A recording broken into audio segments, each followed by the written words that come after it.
Empty baby பையன் என்ன கண்ட்ரோலில் எப்படி இருக்கான் அப்படின்னு தெரியல. என் தலைமை எப்பயுமே ஸ்டைல் தான். 15 நாள் கழித்து பார்க்குறேன். பூச்சி பாம்பு ஒரு 8 கால் பூச்சி செலந்தி பூச்சி இருக்குது. நமக்கு வந்து ரெஸ்ட்டோட டஸ்ட்டு தான் இப்போ வந்து அதிகமாக இருக்குது. கூடு கட்டிருக்கான் அந்த செலந்தி பையன். முக்கியமான ஒரு 5 டிப்ஸு சொல்கிறேன்.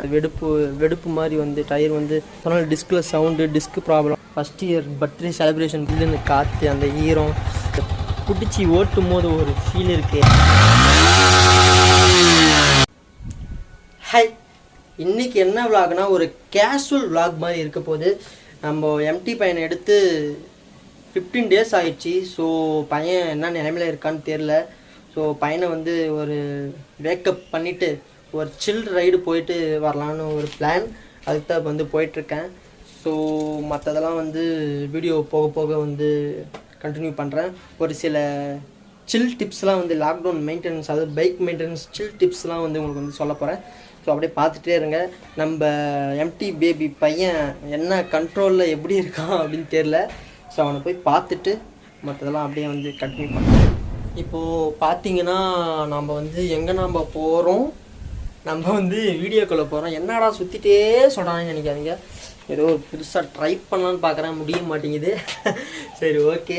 இப்போ என்னன்னா நம்ம வந்து வீடியோக்குள்ளே போகிறோம்.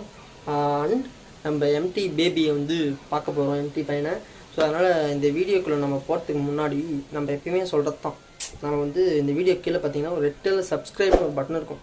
அதை ப்ரெஸ் பண்ணிங்கன்னா பக்கத்தில் ஒரு பெல் ஐக்கான வருமாமே, அதை ப்ரெஸ் பண்ணுங்கப்பா. ப்ரெஸ் பண்ணி ஆல்ரெடி நோட்டிஃபிகேஷன் எனபிள் பண்ணிவிடுங்க. அப்போ தானே நம்ம வந்து இந்த மாதிரி ஏதாவது கேனத்தனமாக பண்ணுற வீடியோலாம் உங்களுக்கு வரும். என்னென்ன சொல்கிறான் பாருங்க, கம்பி கட்டுற கதையெல்லாம் எடுத்து போடுறாங்க. ஸோ அதனால் அதை மட்டும் பார்த்து பண்ணிவிடுங்க. சாவி கூட பாருங்களேன் எவ்வளோ டஸ்ட்டாக இருக்குது. ஓகே, கிளம்புவோம். கைஸ், இங்கே பாருங்கள் என் தலைமை எப்படி ஆக்சிலேட்டரை அடித்து முறுக்கி ஓட்டுறாரு. என் தலைமை எப்பயுமே ஸ்டைல் தான்.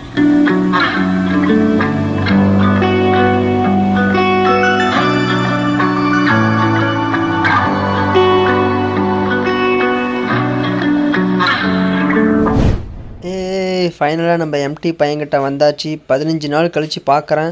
இங்கே பாருங்கள் எவ்வளோ டஸ்ட்டு, ஃபுல்லாக டஸ்ட்டு தாங்க இந்த மாதிரி உட்காந்துருக்கு. 15 நாளைக்கு அப்புறம் வந்து பார்த்தா எவ்வளோ டஸ்ட்டு பாருங்கள். ஃபஸ்ட்டு எப்பயுமே இந்த மாதிரி லாங்காக நிறுத்திட்டிங்கன்னா நீங்கள் வந்து டக்குன்னு வண்டி எடுக்காதீங்க.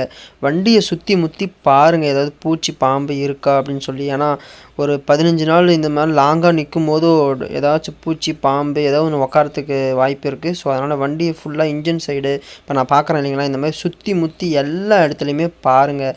இங்கே நான் நிறுத்திருக்க இடம் வந்து சேஃப் தான், ஒன்றும் இங்கே வந்து பெருசாலாம் வராது. ஸோ இருந்தாலும் நம்ம சேஃப்டி முக்கியம் இல்லையா, அதனால் எல்லா இடமும் சுற்றி முற்றி பார்த்துட்ருக்கேன்.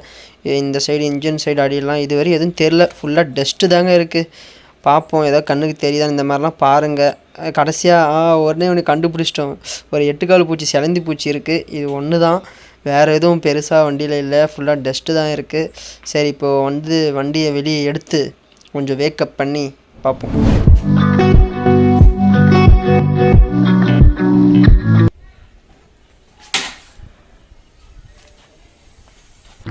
பாருங்கள் ஒரு மாதிரி டிஸ்க்லேருந்து உரையிற மாதிரி சவுண்டு கேட்குது இல்லை. இப்போது ரொம்ப நாள் நின்றுட்டு இருந்துச்சு இல்லை. ஸோ அதனால் இந்த டிஸ்க்கு சவுண்டு அது ஒன்றும் ப்ராப்ளம் இல்லை. இப்போ வந்து நம்ம வண்டியை நிறுத்தி டஸ்ட்டெல்லாம் தட்டி வண்டியை வேக்கப் பண்ணுவோம். பேபிமா ஆன் ஆயிடுச்சு. 15 நாள் கழித்து ஆன் பண்ணுறேன். ஒரு வழியாக ஆன் ஆகிடுச்சு. பாருங்கள் ஒரே செல்ஃப் தான். இதுதான் எஃப்ஐயில் இருக்கிற பெரிய அட்வான்டேஜே இதுதான், ஒரே செல்ஃபில் ஸ்டார்ட் ஆகிடும்.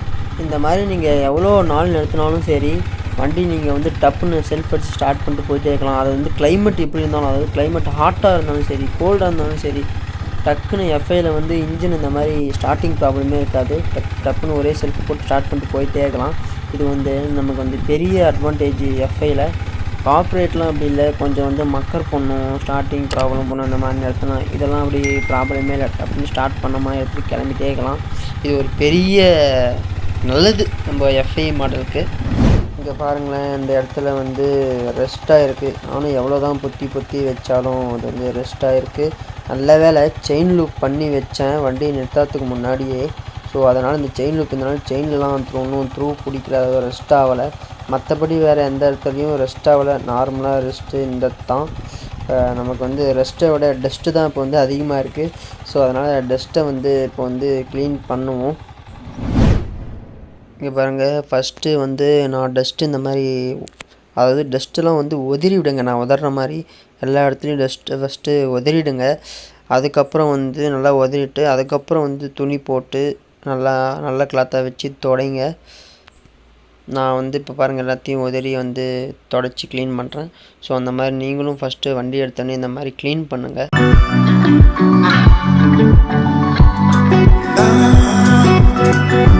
அதுக்கப்புறம் இங்கே பாருங்கள், இந்த மாதிரி மெயினாக டிஸ்கை வந்து ஃபுல்லாக துடைங்க.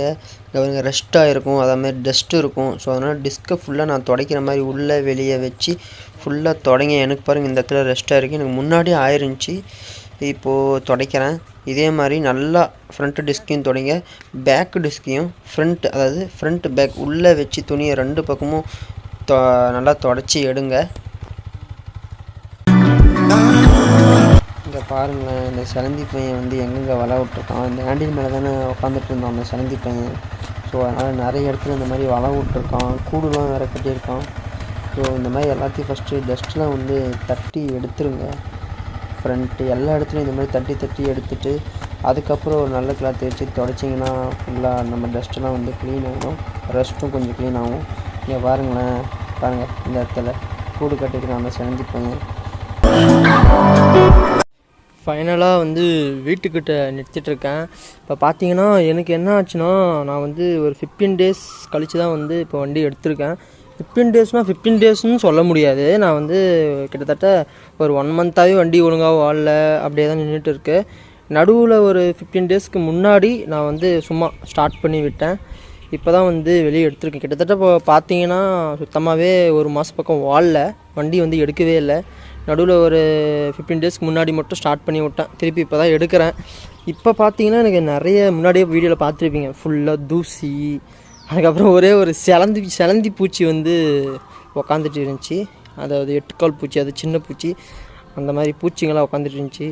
ஸோ நீங்களும் இந்த மாதிரி வண்டி எடுக்கும் போதோ பாருங்கள், ஏதாவது பூச்சி வந்து உக்காந்துருக்கா இல்லை வந்து சுற்றி இருக்கா. ஏன்னா ரொம்ப நாளாக நம்ம அப்படியே நிறுத்தியிருக்கோம். ஸோ அதனால் எது வேணாலும் வந்து உக்காரலாம். அதனால் நீங்கள் வந்து வண்டி எடுக்கும் போதோ இந்த மாதிரி எடுத்துகிட்டு பின்னாடி துடைச்சிட்டு அப்புறம் நல்லா க்ளீன் பண்ணிட்டு ஸ்டார்ட் பண்ணி விடுங்க. கொஞ்சம் நேரம் உடனே ஓட்டாதீங்க. அதுக்கப்புறம் நீங்கள் எடுக்கும்போது பார்த்தீங்கன்னா டிஸ்கில் பார்த்தீங்களா சவுண்டு வருது. நம்ம ரொம்ப நாளாக ஓட்டாமல் இருந்தனால அந்த டிஸ்கெல்லாம் அப்படியே பிடிச்சிருக்கும். ஸோ அதனால் நீங்கள் வண்டி எடுத்தோடனே சடனாக நீங்கள் வந்து ஸ்பீடாக ஓட்டாதீங்க. அது வந்து சடனாக ஸ்பீடாக ஓட்டாமல் இருந்ததுன்னா உங்கள் இன்ஜினுக்கும் ரொம்ப நல்லது, ஸோ உங்கள் டிஸ்க்குக்கும் ரொம்ப நல்லது. பிரேக் வந்து சில டைம் பிடிக்காமல் போகலாம். ஸோ அதனால் கொஞ்சம் தூரம் போனதுக்கப்புறம் நீங்கள் ஸ்பீடாக ஓட்ட ஆரம்பிங்க. அது வரையும் கொஞ்சம் உங்களுக்கே தெரியும், டிஃப்ரெண்ட்டு தெரியும் பிரேக்கு மாறும்போது. இப்போ எனக்கு பாருங்கள், எடுக்கும்போது நீங்கள் நோட் பண்ணிங்களா என்னன்னு தெரியல, வீடியோவில் கேட்டுச்சா என்னன்னு தெரியல. ஆனால் வந்து எடுக்கும்போது டிஸ்கில் வந்து அப்படியே சவுண்டு கேட்டுச்சு எனக்கு, வராயிற மாதிரி சவுண்ட்னா இந்த கீச் சவுண்டாக இல்லை, வராயிற மாதிரி சவுண்டு கேட்டுச்சு. அந்த டஸ்ட்டுங்கெலாம் அப்படியே உள்ளேருந்து எடுக்காமல் இருந்தால் அப்படியே எப்படி இருக்கும் அந்த மாதிரி லேசாக சவுண்டு. அது ஓட்ட சரியாகப்படாது, ஒன்றும் பிரச்சனை இல்லை. எனக்கு இந்த மாதிரி தான் பிரச்சனை இருந்துச்சு. நான் வந்து செயின் லூப்னால் ஆல்ரெடி பண்ணி வச்சேன், உங்களுக்கு செயின்லாம் காட்டியிருப்பேன், முன்னாடியே பார்த்துருப்பீங்க. எனக்கு செயின்லலாம் வந்து பார்த்திங்கன்னா கொஞ்சம் கூட வந்து த்ரூவே இந்த பிடிக்கல. ஏன்னா வந்து லூப் பண்ணி தான் நிறுத்தினேன். லூப் பண்ணனால செயின் த்ரூ பிடிக்கல. இப்போ எங்கன்னா இந்த இடத்துல எனக்கு வந்து த்ரூ பிடிச்சிருக்கு. இது வந்து ஃபஸ்ட்டு இல்லை, இப்போ இந்த இடத்துல பிடிச்சிருக்கு. இந்த இடத்துலலாம் அந்த இடத்துல கொஞ்சம் ஆயில் விட்டு க்ளீன் பண்ணி நிறுத்துவோம். அந்தளவு ஒன்றும் துடைக்கல, டஸ்ட்டுலாம் லேசாக தான் துடைச்சா. போய் நல்லா துடைச்சிட்டு வண்டியை வந்து ஒரு இது பண்ணிவிட்டு ஒரு ரவுண்ட் போயிட்டு வேக்கப் பண்ணிட்டு நிறுத்த வேண்டியது தான் திருப்பியும், வேறு வழி இல்லை. அப்புறம் டயர்லாம் பார்த்துங்க, ஹேர்லாம் கரெக்டாக இருக்குதான்னு பார்த்துங்க. ஹேர்லாம் இப்போது மேக்ஸிமம் வந்து எல்லா கடையும் வந்து திறக்க சொல்லியிருக்காங்க 5 o'clock வரையும். ஸோ அதனால் நீங்கள் வந்து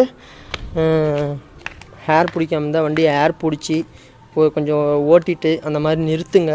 அப்படியே நிறுத்தாதீங்க, இல்லைனா வந்து ப்ராப்ளம் நிறைய வைக்கும். நான் இந்த மாதிரிலாம் லூப்லாம் பண்ணி வச்சேன். நான் வந்து 15 டேஸ்க்கு எடுத்தேன். நீங்கள் நடுவில் கூட எடுங்க, என்ன மாதிரி நிறுத்தாதீங்கன்னா. இந்த மாதிரி நடுவில் எடுத்திங்கன்னா டஸ்ட்டு இருக்காது, த்ரூ பிடிக்காது, இந்த மாதிரிலாம் பிரச்சனை இருந்திருக்காது. ஸோ அதனால் நான் 15 டேஸ் நிறுத்தினா எனக்கு இந்த மாதிரி ப்ராப்ளம் லேஸாக இருக்குது, வேறு ஒன்றும் இல்லை. மற்றபடி ஒன்றும் பையன் வந்து பர்ஃபெக்டாக இருக்கான். இப்போ என்னென்னா உங்களுக்கு ஒரு முக்கியமான ஒரு 5 டிப்ஸு சொல்கிறேன். லாக்டவுனில் வந்து வண்டி மெயின்டெனன்ஸ் டிப்ஸ் மாதிரி ஒரு வச்சுக்கோங்க. இது வந்து இம்பார்ட்டண்ட்டாக இதை வந்து நீங்கள் ஃபாலோ பண்ணிங்க. வண்டி கொஞ்சம் நல்லாயிருக்கும். லாக்டவுன் டைமில் நம்மளுக்கு எந்த ப்ராப்ளமும் பின்னாடி வைக்காது. என்னென்னா இப்போ பார்த்தீங்கன்னா வண்டி எப்பயுமே நீங்கள் வந்து ரொம்ப ட்ரையில் நிறுத்தாதீங்க, ஓகேங்களா? ஸோ வந்து அதனால் ட்ரையில் நிறுத்தாதீங்க. ஒரு கொஞ்சம் பெட்ரோல் போட்டு வைங்க. அதே மாதிரி ஹேர்லாம் அடிக்கடிக்கு செக் பண்ணி நிறுத்துங்க. செக் பண்ணி கரெக்டாக மீடியமாக இப்போ எல்லா வரையும் திறந்து தான் இருக்குது, ஓகேங்களா? ஸோ 10 to 5 வரையும் திறந்து வைக்க சொல்லியிருக்காங்க. ஸோ அதனால் நீங்கள் போய் ஹேர்லாம் பிடிச்சிக்கலாம், அதனால் ப்ராப்ளம் இல்லை. நீங்கள் ஹேர் பிடிச்சி அப்பப்போ நிறுத்துங்க. அதே மாதிரி உங்களால் ஓட்ட முடியலன்னா பரவாயில்ல, நீங்கள் சும்மாவாச்சும் ஸ்டார்ட் பண்ணி வேக்கப் பண்ணி அப்புறம் வந்து வண்டியை வந்து சும்மா தள்ளி நிறுத்துங்க. ஏன்னா ஒரே இடத்துல ஒரே அந்த வெயிட் டயரில் அப்படியே நின்றுட்டே இருந்துச்சுன்னா உங்களுக்கு வந்து அந்த டயர் வந்து ஈஸியாக போக வாய்ப்பு இருக்குது. அந்த வெடுப்பு மாதிரி வந்து டயர் வந்து சீக்கிரம் போக வாய்ப்பு இருக்குது. ஸோ அதனால் தள்ளி வந்து மாற்றி ஏதோ நிறுத்துங்க. அதுக்கப்புறம் பார்த்தீங்கன்னா பெட்ரோல் போட்டு கரெக்டாக வைங்க. வண்டியை வந்து வீக்லி இல்லை நீங்கள் டெய்லி வேக்கப் பண்ண முடிஞ்சுன்னா கூட வேக்கப் பண்ணுங்கள், இல்லைனா வீக்லி ஒன்ஸ் வேக்கப் பண்ணுங்கள். அப்படி உங்களால் எடுத்து ஓட்ட முடிஞ்சுன்னா ஏதோ இப்போலாம் நல்லா எடுத்து ஓட்ட முடியும். ஸோ அதனால் இந்த மாதிரிலாம் இடத்தெல்லாம் நான் எடுத்து ஓட்டலாம். ஸோ அதனால் நான் இப்போ ஓட்டுறேன். ஏன்னா நீங்கள் எடுத்து ஓட்டினீங்கன்னா அந்த நான் சொன்ன டிஸ்கில் சவுண்டு, டிஸ்க் ப்ராப்ளம் அந்த மாதிரிலாம் வராமல் இருக்கும். ஸோ நீங்கள் இதெல்லாம் மெயின்டைன் பண்ணிங்க பைக்குக்கு. ஸோ இதுதான் நான் சொல்லுவேன். மற்றபடி நீங்கள் வண்டி எடுக்கும் போதோ பூச்சி கீச்சி ஏதாவது இருக்கான்னு பாருங்கள். ஏன்னா ரொம்ப நாளாக நின்றுட்டு இருக்குது. ஏதாவது பூச்சி பாம்பு கிம்பெல்லாம் கூட உள்ளே போய் உட்காந்துருக்கலாம். எனக்கு பார்த்தீங்கன்னா ஒரு சின்ன 8 கால் பூச்சி உட்காந்துட்டு இருந்துச்சு, நீங்களே பார்த்துருப்பீங்க. ஸோ அதனால் அதெல்லாம் பார்த்து கரெக்டாக எடுங்க. மற்றபடி ஒன்றும் ஸ்பெஷல் டிப்ஸ்லாம் இல்லை. சர்வீஸு நமக்கு பையனுக்கு ஒன்றும் சர்வீஸ்க்கெலாம் டேட்டுக்குது, இன்னும் கிலோமீட்டர் வாலில். அதுக்கப்புறம் ஒரு முக்கியமான விஷயம் என்னென்னா, நம்ம பையனை வந்து நம்ம ஃபேமிலிக்குள்ளே ஜாயின் ஆகி 1 இயர் ஆக போகுது. வர 25 வந்தால் 1 இயர் ஆக போகுது. ஃபஸ்ட் இயர் பர்த்டே செலிப்ரேஷன் பண்ணணும். ஆனால் பார்க்கலாம், அப்போ வந்து சுச்சுவேஷன் எப்படி இருக்குன்னு தெரியல. லாக்டவுன் வேறு இருக்குது. ஸோ அதனால் செலிப்ரேஷன் பண்ண முடிஞ்சால் சிறப்பாக பண்ணிடலாம். So waiting. அதுவும் வந்து நம்ம யூடியூப்பில் வந்து அப்லோட் பண்ணப்படும். ஸோ அதனால் நீங்கள் வந்து நம்ம சேனலை சப்ஸ்கிரைப் பண்ணி பக்கத்தில் ஆல்ன்ற நோட்டிஃபிகேஷன் எனேபிள் பண்ணி விடுங்க. அப்போ தான் நம்ம போடுற வீடியோலாம் உங்களுக்கு டக்குன்னு வரும். ஸோ அவ்வளோதான் கைஸ். இது வந்து சும்மா ஒரு கேஷுவல் விளாக் மாதிரி இருந்திருக்கும். வேறு ஒன்றும் பெருசாக அதில் வந்து ஒரு எனக்கு தெரிஞ்ச ஒரு லாக்டவுன் மெயின்டெனன்ஸ் டிப்ஸு வந்து சிம்பிளாக ஒரு இம்பார்ட்டன்ட் டிப்ஸ்லாம் சொல்லியிருப்பேன். மற்றபடி பைக் ஸ்டார்ட் பண்ணது இந்த மாதிரி வேக்கப் பண்ணதான் சொல்லியிருப்பேன். வேறு ஒன்றும் இல்லை. சரி, ஓகே. இப்போ வந்து டைம் ஆயிடுச்சு ஆல்ரெடி. ஈவினிங்கே இருட்டுறதுக்குள்ளே ஒரு சில் ரைடு போய் வண்டியை வந்து நிறுத்தணும். ஸோ எல்லாருமே சேஃபாக இருங்க, மாஸ்க் போடுங்க வெளியே போனால். எல்லாமே இப்போ லாக்டவுன்லாம் கொஞ்சம் கொஞ்சமாக ரிலீஸ் பண்ணிட்டு வராங்க. ஒரு நாள் எல்லாமே ஃபுல்லாக ரிலீஸ் ஆகிடும். ஸோ அதனால் எல்லாருமே வந்து சேஃபாக இருங்க. அடுத்த வீடியோவில் பார்க்கலாம். அவ்வளோதான் வந்து சிம்பிள் வாக். இந்த வீடியோ வந்து பிடிச்சிருந்தா லைக் பண்ணுங்கள், எப்படி இருந்துச்சுன்னு சொல்லிட்டு கமெண்ட் பண்ணுங்கள். அதுக்கப்புறம் அவ்வளோதான். Okay, thank you. ஃபைனலாக ரைடெலாம் போயிட்டு முடித்தாச்சு. வந்து பையன் ஜம்முன்னு நிற்கிறான். எல்லாமே இன்னும் எனக்கு ப்ராப்ளம் எதுவும் தெரில. எல்லாமே பர்ஃபெக்டாக இருக்குது பைக்கு, ஒன்றும் பிரச்சனை இல்லை. ஃபைனலாக வந்து ஒரு சில் ரைடு. இங்கே பார்த்தீங்கன்னா உண்மையிலே சில்லுன்னு சொல்லிட்டு இருந்தேன், ஆனால் நிஜமானமே சில் ஆயிடுச்சு. இங்கெல்லாம் வந்து சரி மழை, அப்படியே மலையில் வந்து அப்படியே ஒரு ரைடு, ஜில்லுன்னு காற்று, அந்த ஈரம், அந்த 15 நாள் விட்டு அந்த அப்படியே அதை பிடிச்சி ஓட்டும் போது ஒரு ஃபீல் இருக்கே, அந்த சத்தம்